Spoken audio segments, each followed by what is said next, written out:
আয়াতুল কুরসি কোরআনের যতগুলো আয়াত আছে সমস্ত আয়াতের সর্দার হলো আয়াতুল কুরসি। সুবহানাল্লাহ। তিরমিজির হাদিস 2878 নম্বর হাদিস। এই হাদিসের বর্ণনাকারী আবু হুরায়রা রাদিয়াল্লাহু তাআলা আন তিনি বলেন, عن أبي هريرة رضي الله تعالى عنه قال قال رسول الله صلى الله عليه وسلم নবীজি বলেন, লিকুল্লি শাইইন সানাম ওয়া ইন্না সানামাল কুরআনি সূরাতুল বাকারা ফিহা আয়াতুন হিয়া সাইয়্যিদাতু আইল কুরআন।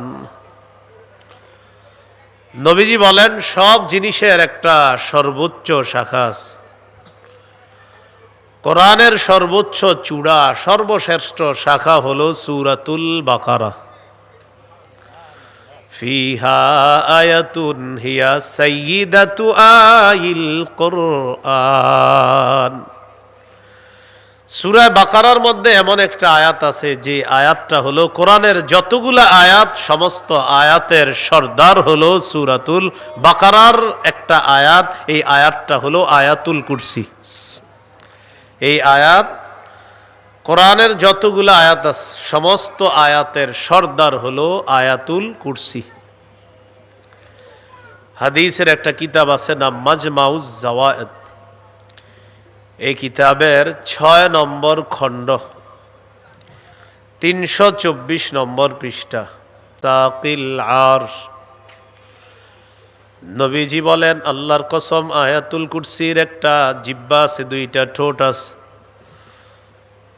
আয়াতুল কুরসি আল্লাহর আরশের কাছে সদা সর্বদা আল্লাহ তাআলার পুত পবিত্রতা বর্ণনা করে।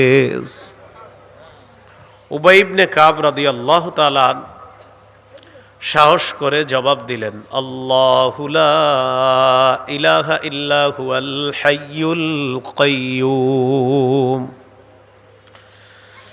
আমার কাছে কোরআনের যতগুলো আয়াত সংরক্ষণে আছে, আমার সংরক্ষণে, ইয়া রাসূল আল্লাহ, আমার কাছে মনে হয় আয়াতুল কুরসিটা হলো কোরআনের সবচেয়ে মহামর্যাদাপূর্ণ আয়াত। এই কথা শোনার পর ফাদরাবা রাসূলুল্লাহ সাল্লাল্লাহু আলাইহি ওয়াসাল্লাম ফি সাদরি। রাসূলুল্লাহ সাল্লাল্লাহু আলাইহি সাল্লাম আমার বুক চাপড়ে আমাকে শাবাশ দিলেন, শাবাশ, তুমি সঠিক কথা বলছো, শাবাশ শাবাশ। তুমি যে বলছো আয়াতুল কুরসি কোরআনের সবচেয়ে মহামর্যাদাপূর্ণ আয়াত, তোমার কথাটা একদম সঠিক কথা। আমি নবী তোমার কথাকে সমর্থন জানাইলাম। সুম্মা ক্বালা লিয়াহনিলাকা আবাল মুনযির আল ইলমু। হাদিসের শেষে নবীজি বলেন, ও উবাই ইবনে কাব, তোমার এলেম, তোমার বিদ্যা যেন তোমার জন্য আনন্দের কারণ হয়। তুমি যেই বিদ্যা, যেই জ্ঞান খাটিয়ে বলছো আয়াতুল কুরসি সবচেয়ে মহামর্যাদাপূর্ণ আয়াত, তোমার কথাটা একদম সঠিক। আর তুমি যে এত সুন্দর একটা কথা বলতে পারছো তোমার এলেম খাটায়া, আমি নবী দোয়া করলাম আল্লাহ যেন তোমার এলেমে বরকত দান করেন। তোমার এই এলেম তোমার জন্য যেন আনন্দদায়ক হয়, আনন্দর কারণ হয়ে যায়। ইন্না লাহা লিসানাও ওয়া শাফাতাইন তুকদ্দিসুল মালিকা ইনদা সাকিল আও কামা ক্বালা আলাইহিস সালাতু ওয়াস সালাম। আল্লাহুম্মা সাল্লি আলা মুহাম্মাদি ওয়া আলা আলি মুহাম্মাদ কামা সাল্লাইতা আলা ইব্রাহিম ওয়া আলা আলি ইব্রাহিম ইন্নাকা হামিদুম মাজিদ। আল্লাহুম্মা বারিক আলা মুহাম্মাদি ওয়া আলা আলি মুহাম্মাদ محمد كما باركت على إبراهيم وعلى آل إبراهيم إن حميد مجيد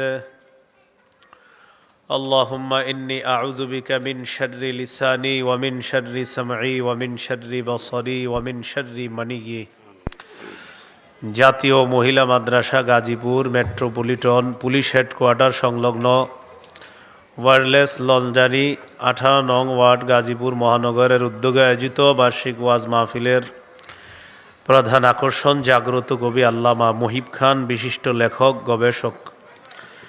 গুরুত্বপূর্ণ আলোচনা করবেন মাওলানা হাবিবুর রহমান মিয়াজি, মুহতামিম জামিয়া ইসলামিয়া গাজীপুর, মাওলানা নেয়ামতুল্লাহ খান ফেনী হুজুর, সিনিয়র সহ সভাপতি জাতীয় উলামা মাশায়েখ আইম্মা পরিষদ গাজীপুর জেলা, মুফতি আনোয়ার শাহ, খতিব সাইনবোর্ড বাজার কেন্দ্রীয় জামে মসজিদ, জাহাঙ্গীরনগর বিশ্ববিদ্যালয়, জাতীয় বিশ্ববিদ্যালয় সম্ভবত হবে গাজীপুর, মাওলানা মামুনুর রশিদ রব্বানী সহ সভাপতি জাতীয় উলামা মাশায়েখ আইম্মা পরিষদ গাজীপুর, মাওলানা আফজাল বিন এনায়েত নাজেমে তালিমাত মারকাজুত তারবিয়া বাংলাদেশ, মুফতি জয়নুল আবেদিন ফয়েজি নায়েবে মোহতামিম জামিয়াতুর রহমা কাসিমুল উলুম গাজীপুর। প্রধান অতিথি হাজি মোহাম্মদ লিটন মিয়া, সাধারণ সম্পাদক 18 নং ওয়ার্ড বিএনপি।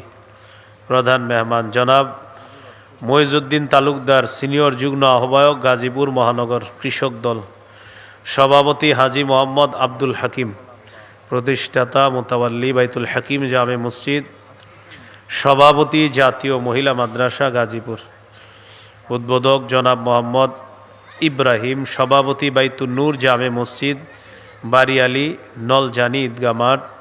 প্রধান পৃষ্ঠপোষক জনাব আফসার উদ্দিন সাধু, সাধারণ সম্পাদক বাইতুল হাকিম জামে মসজিদ, অন্যতম উপদেষ্টা জাতীয় মহিলা মাদ্রাসা গাজীপুর। বিশেষ অতিথিবৃন্দ, যার আহ্বানে আমরা এখানে উপস্থিত হয়েছি, হাফেজ মাওলানা গাজী আল মাহমুদ, প্রতিষ্ঠাতা ও মুহতামিম অত্র মাদ্রাসা।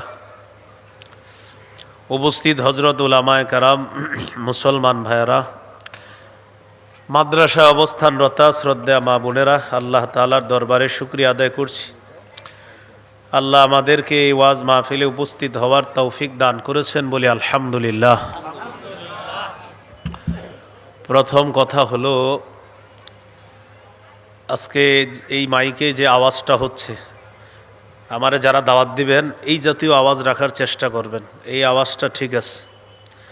কোনো কোনো জায়গায় যাওয়ার পরে দেখা যায় এত বেশি আওয়াজ হয় চারোদিকে, আমারই মেজাজ খারাপ হয়, তাহলে বাহিরে যারা এদের তো আরও বেশি খারাপ হয় মেজাজ।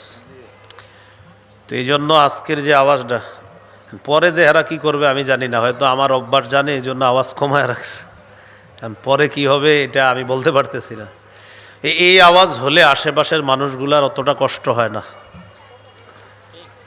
আশেপাশে মাইকের নিচে দাঁড়ায় দেখেন, আপনার যদি একটা ফোন আসে আপনার মেজাজ খারাপ হবে, আরে এরকম লাগবে আপনার। কিন্তু এরকম ভাই এটা বন্ধ করেন নাই কেন? হ্যাঁ বন্ধ করেন, বন্ধ করেন। আমি এসে বন্ধ করব নাকি? বন্ধ করে দেন। হ্যাঁ বন্ধ করে দেন, বন্ধ করেন, সুন্দর মতো বন্ধ করেন।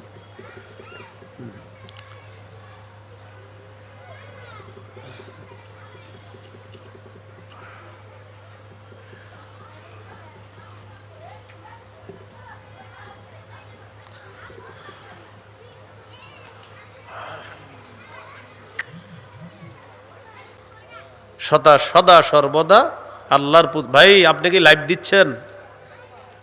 ছাত্র ভাই, হ্যাঁ লাইভ দিবেন না, কেউ লাইভ দিবেন না। রেকর্ডিং করেন, রেকর্ড করেন, লাইভ দিবেন না। আপনাদের হাতে পায়ে ধরে বলছি, কেউ লাইভ দিবেন না, রেকর্ড করেন।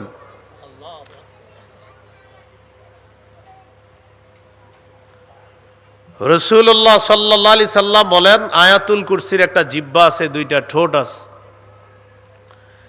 এই জিহ্বা এবং ঠোঁট দিয়ে আয়াতুল কুরসি আল্লাহ তাআলার পুত পবিত্রতা বর্ণনা করছে।